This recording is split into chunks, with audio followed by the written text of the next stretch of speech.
Johnny G. Plate bukan menteri pertama di pemerintahan Jokowi yang tersangkut kasus korupsi.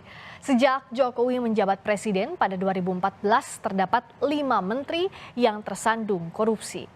Di periode pemerintahan pertama Presiden Joko Widodo, Menteri Sosial Idrus Marham tersandung kasus suap proyek PLTU Riau I. Politisi Partai Golkar itu dinyatakan menerima suap 2,25 miliar rupiah dari pengusaha Yohanes Koco. Idrus dijatuhi hukuman 3 tahun penjara di Pengadilan Tipikor dan di tingkat kasasi diganjar 2 tahun penjara.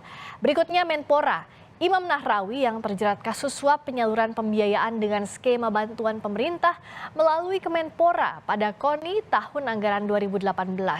Dalam kasus ini, politisi PKB tersebut dinyatakan menerima suap 26,5 miliar rupiah hingga divonis 7 tahun penjara.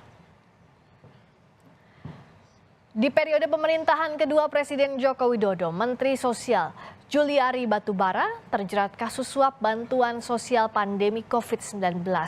Politisi PDI Perjuangan itu divonis 12 tahun penjara karena terbukti menerima suap 32,4 miliar dari rekanan penyedia bansos. Berikutnya Menteri Kelautan dan Perikanan Edi Prabowo yang merupakan politisi Partai Gerindra yang terlibat suap 25,74 miliar rupiah terkait persetujuan pemberian izin budidaya lobster serta izin ekspor benih lobster. Pengadilan Tipikor memvonis Edi 5 tahun penjara.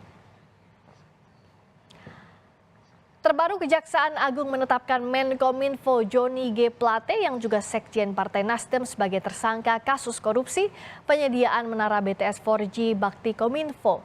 Kejagung menyebut kerugian negara dalam kasus korupsi ini mencapai 8 triliun rupiah.